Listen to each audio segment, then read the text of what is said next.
Okay, so you know what you should buy, you know what you could buy, but you're not quite sure what you would buy.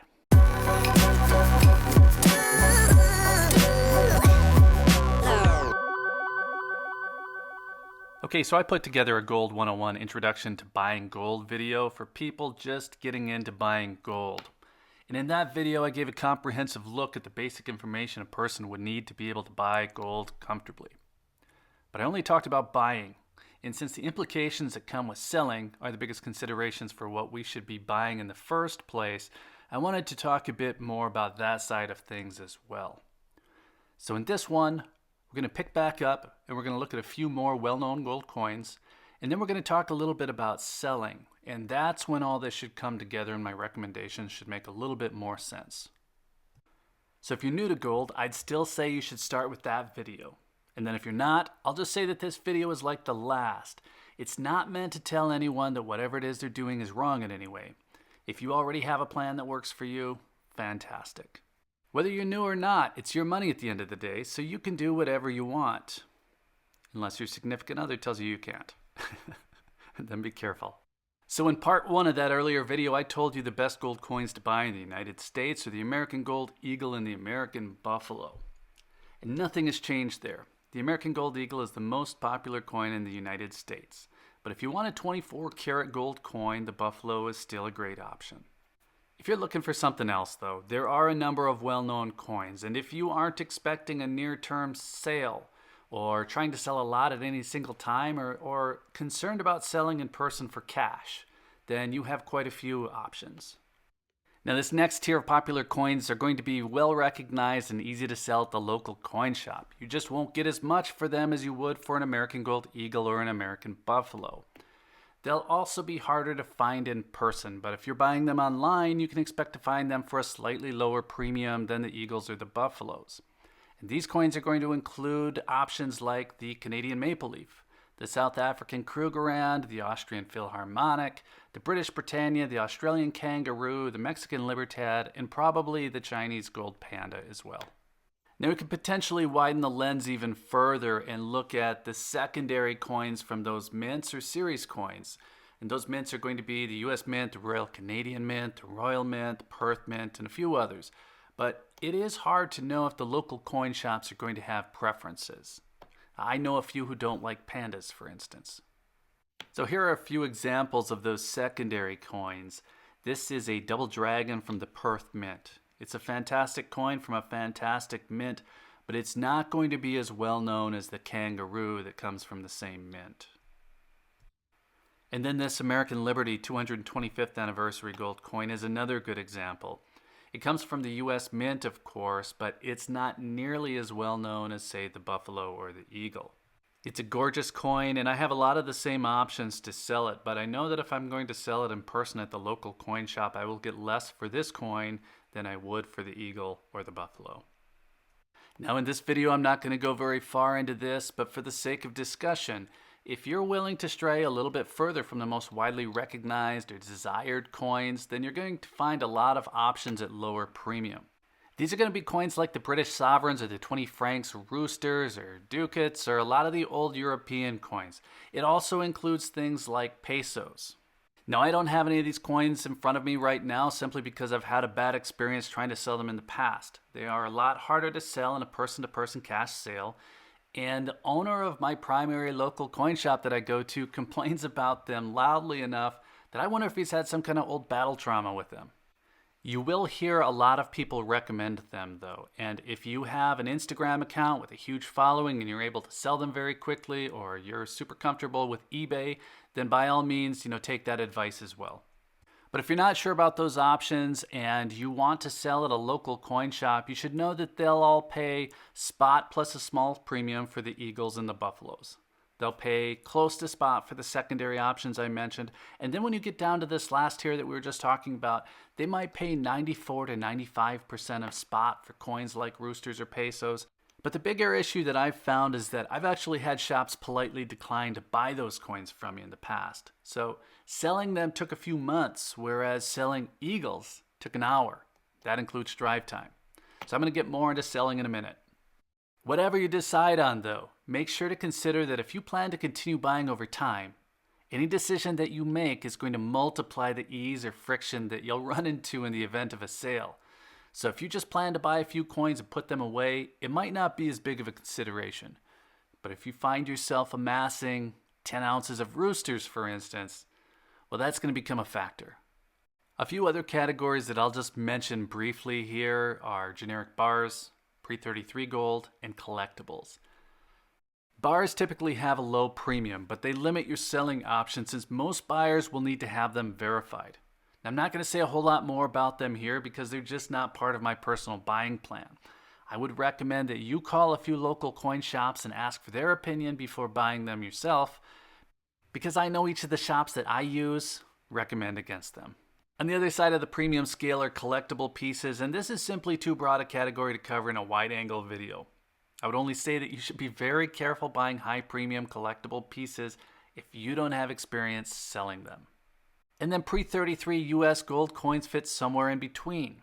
They typically have numismatic value, and that makes them harder to recognize the actual value of the coins.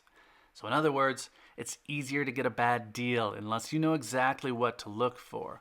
So we're going to skip past those for now as well. I like pre-33 gold coins. They're just hard to explain, and I think there's something that you shouldn't start with.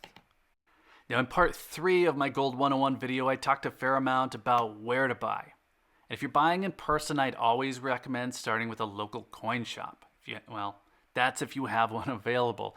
In a lot of cases, they're going to beat the prices of the online dealers, but an even bigger advantage is that they operate in cash. And that is incredibly important to some people, and then it's meaningless to others.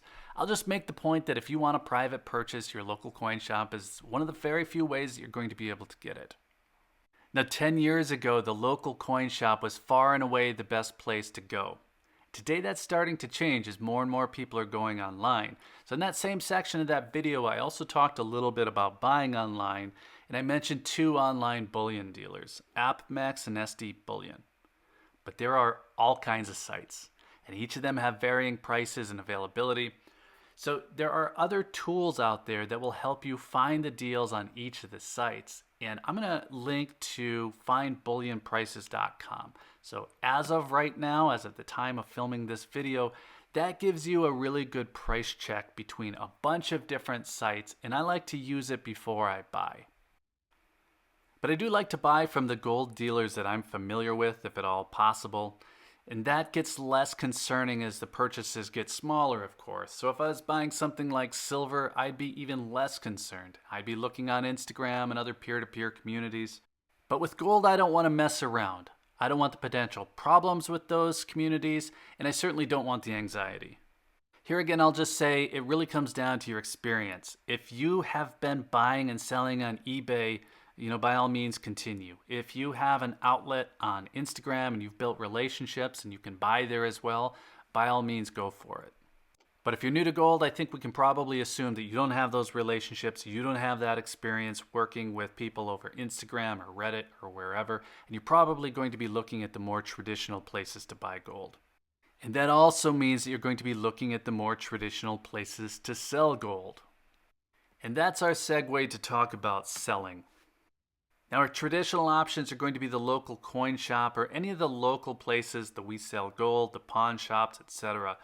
And then I would also say today that your online bullion dealers have some really good options for buying gold as well. Your local coin shops want the coins that they can sell quickly. And that's where a lot of my recommendations come from. So the American Gold Eagles, the American Buffaloes sell far more quickly than any of these other coins will. So that works in your favor if that's what you have. The coin shops are going to pay more for those coins than they will for the others. And honestly, there's not a whole lot to say about selling to a local coin shop. It's a lot like buying from a local coin shop, but in reverse. But here are a few tips. Don't go into the local coin shop with your coins in an AppMex flip. That's just not the mood that you want to set out of the gate. And then have your coins organized and know what you have. Every coin shop is going to be different, but there's a tendency for anyone to look at a pile of random coins, find the one that they don't like, and have that influence the entire sale. If you have a stack of eagles, they're all smiles. Everything's going to go your way. If you've got 24 coins and every one of them is different, all of them foreign, it might not work out like you want it to.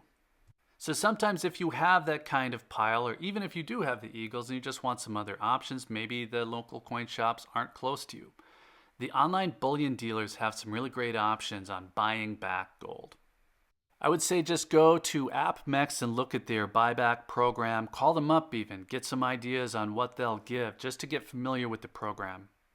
The downside in a sale like that is obvious. You've got a few things. First, it's not a cash sale. And that's going to be a huge deal to some people, and it's not going to make a bit of difference to others. Now, the between the lines part here is capital gains tax, and I'm not at all saying that you should try to avoid those taxes.